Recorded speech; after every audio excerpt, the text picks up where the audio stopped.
সকলো ছাত্ৰ ছাত্ৰীকে স্বাগতম জনাইছো মোৰ চেনেল ষ্টাডি আছামিছলৈ আৰু এই চেনেলটোত উপলব্ধ থাকিব ক্লাছ 6ৰ পৰা ক্লাছ 10লৈ সেবা আৰু CBSE অসমীয়া বিষয়ৰ সকলো বিষয়বস্তুৰ লগতে প্ৰশ্ন উত্তৰসমূহ আৰু তোমালোকে যদি মোৰ লগত অসমীয়া পঢ়িবলৈ বিচাৰিছা তেন্তে মোৰ চেনেলটো সাবস্ক্ৰাইব কৰিবা, লাইক কৰিবা আৰু শ্বেয়াৰ কৰিবা।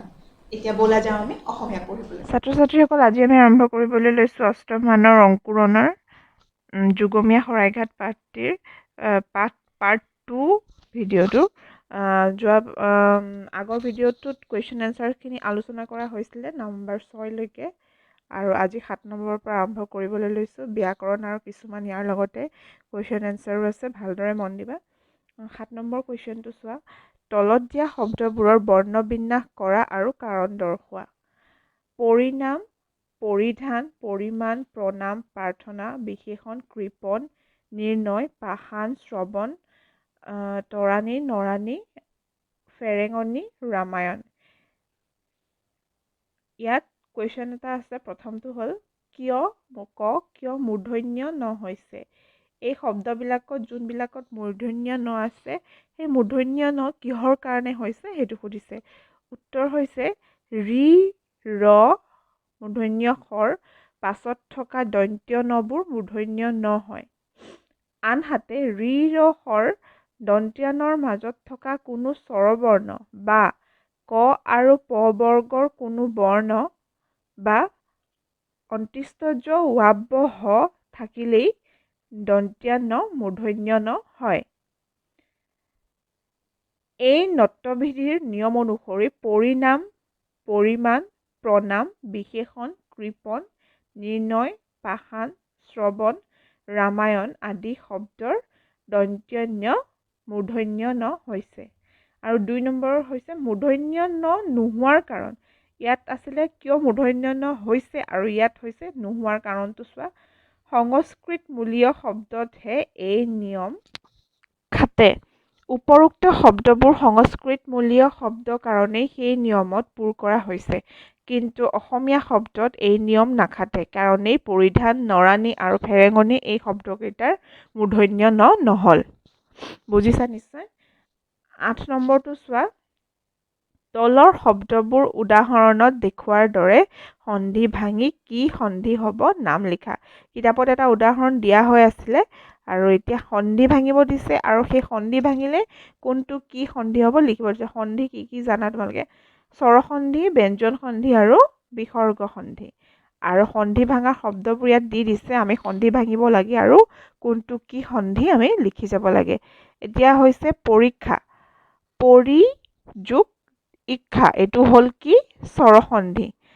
দৈনিকটো হ'ল দিন যোগ ইক, এইটো হ'ল ব্যঞ্জন সন্ধি। নৰেন্দ্ৰ, নৰ যোগ ইন্দ্ৰ হ'ল নৰেন্দ্ৰ, এইটো স্বৰসন্ধি। উল্লেখ, এইটো লৈলেল্য আছে কিন্তু ইয়াত দুটা ল নহয়, ইয়াত হ'ব এইটো ব্যঞ্জন্ত। যোগ লেখ, উল্লেখ, এইটো ব্যঞ্জন সন্ধি। সংযম, সংযমটো হ'ব সম যোগ যম, সংযম ব্যঞ্জন সন্ধি। মহাৰ্ঘ, ম যোগ অৰ্ঘ, এইটো হ'ল উজ্জ্বল, এইটো হ'ল ব্যঞ্জন সন্ধি। যোগ জল। মুনীন্দ্ৰ, মুনি যোগ ইন্দ্ৰ, এইটো স্বৰসন্ধি। ইত্যাদি, ইতি যোগ আদি স্বৰসন্ধি। প্ৰত্যেক, প্ৰতি যোগ এক স্বৰসন্ধি। মহাত্মা, এইটো আকাৰডাল নহয়, মহান যোগ আত্মা স্বৰসন্ধি। নিশ্চয়, নিহ, এইটো হ'ল প্ৰথম চ অন্ত্যেষ্টয়, নিহ যোগ ছয়, নিশ্চয়, এইটো হ'ল বিসৰ্গ সন্ধি। সঞ্চয়, সম যোগ ছয়, ব্যঞ্জন সন্ধি। উদ্ধাৰ, যোগ ধাৰ, এইটো ব্যঞ্জন সন্ধি। সম্ৰাট, সম যোগ ৰাত, এইটো ব্যঞ্জন সন্ধি। উন্নতি, যোগ নতি, ব্যঞ্জন সন্ধি। দুৰ্নীতি, দুহ যোগ নীতি, এইটো হ'ল কি বিসৰ্গ সন্ধি কাৰণ ইয়াত বিসৰ্গ আছে। দেৱালয়, দেৱা যোগ আলয় স্বৰসন্ধি। হিমালয়, হিম যোগ আলয় স্বৰসন্ধি। বিদ্যালয়, বিদ্যা যোগ আলয় স্বৰসন্ধি। শৰানন, ছত যোগ আনন স্বৰসন্ধি 34 সতী যোগ ইচ স্বৰসন্ধি দুচিন্তা দু যোগ চিন্তা বিসৰ্গ সন্ধি শিৰচ্ছেদ শিৰ যোগ ছেদ এইটো বিসৰ্গ সন্ধি জগন্নাথ জগত যোগ নাথ এইটো ব্যঞ্জন সন্ধি উৎশৃংখল উৎ যোগ শৃংখল এইটো ব্যঞ্জন সন্ধি আশাতীত আশা যোগ অতীত এইটো হ'ল স্বৰসন্ধি যথোচিত যথা যোগ উচিত স্বৰসন্ধি ৰামায়ণ ৰাম যোগ অয়ন এইটো হ'ল স্বৰসন্ধি পৰীক্ষাত যদি তোমালোকৰ এনেকৈ লিখিবলৈ আহে তেতিয়াহ'লে এইখিনি ভালদৰে পঢ়ি ল'বা কোনটো স্বৰসন্ধি কোনটো ব্যঞ্জন সন্ধি জানি ল'বা 9 নম্বৰটো চোৱা তলত দিয়া বিশেষ্য পদবোৰৰ বিশেষণ ৰূপটো পাঠত আছে বিচাৰি উলিয়াই লিখা এতিয়া তোমালোকে জানিব লাগিব যে বিশেষ্য পদ বা বিশেষ্য পদ আৰু বিশেষণ পদ কাক কয় বিশেষ্য পদ হৈছে নাম বুজোৱা শব্দবোৰক বিশেষ্য পদ বোলা হয় আৰু বিশেষণ হৈছে দুখ গুণ পৰিমাণ আদি বুজাবলৈ যিবোৰ শব্দ ব্যৱহাৰ কৰা হয় সেইবোৰে হৈছে বিশেষণ পদ ইয়াত বিশেষ্য ৰূপটো দিয়া আছে বিশেষণ ৰূপটো পাঠটিৰ পৰা উলিয়াব দিছে ইয়াত বিশেষ্য ৰূপ প্ৰথমটো দিছে কি চোৱা যোগ বিশেষণ পদটো হ'ল যুগমীয়া ঠিক তেনেদৰে অসম অসমীয়া মাতাল মাতলামী যোগান যোগনীয়া শৰাইঘাট শৰাইঘটীয়া ইতিহাস ঐতিহাসিক সমৰ সামৰিক অৰ্থনীতি অৰ্থনৈতিক ৰাজনীতি ৰাজনৈতিক সমাজ সামাজিক বুজি পাইছা নিশ্চয় যদি বিশেষ্য আৰু বিশেষণ পদটো কাক বোলে জানা তেতিয়াহ'লে তোমালোকৰ এইকেইটা কৰিবলৈ একেবাৰে অসুবিধা নহয়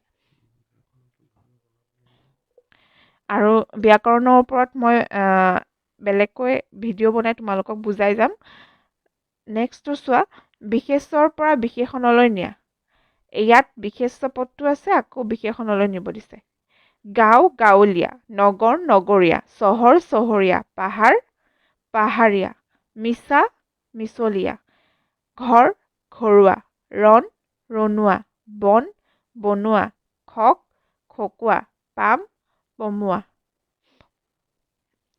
ইয়াত বিশেষণৰ পৰা বিশেষ্যলৈ ইয়াত আকৌ তাৰ বিপৰীতটো দিছে ইয়াত বিশেষণ ৰূপটো দিয়া আছে বিশেষ্যলৈ নিব দিছে সৰল সৰলতা নম্ৰ নম্ৰতা ভদ্ৰ ভদ্ৰতা সত্য সত্যতা মিত্ৰ মিত্ৰতা দুষ্ট দুষ্টালি টেঙৰ টেঙৰালি ধূৰ্ত ধূৰ্তালি ধিটিঙা ধিটিঙালি ভাল ভালৰি বুজিলা নিশ্চয় এতিয়া আহিছোঁ নেক্সট 15 নম্বৰ চমু উত্তৰ দিয়া চিলাৰায় দিৱস কি তাৰিখে পালন কৰা হয় উত্তৰ 9 ফেব্ৰুৱাৰীত লাচিত দিৱস কি তাৰিখে পালন কৰা হয় উত্তৰ 24 নৱেম্বৰ চুকাফা দিৱস কেতিয়া পালন কৰা হয় 2 ডিচেম্বৰত এইকেইটা জানিবলগীয়া কথা মনত ৰাখিবা 17 নম্বৰ চোৱা চমু টোকা লিখা স্বৰ্গদেউ প্ৰথমটো চক্ৰধ্বজ সিংহ জয়ধ্বজ সিংহৰ ভাতৃ আছিল চক্ৰধ্বজ সিংহ তেওঁ 1663 চনত সিংহাসনত উঠে চক্ৰধ্বজ সিংহ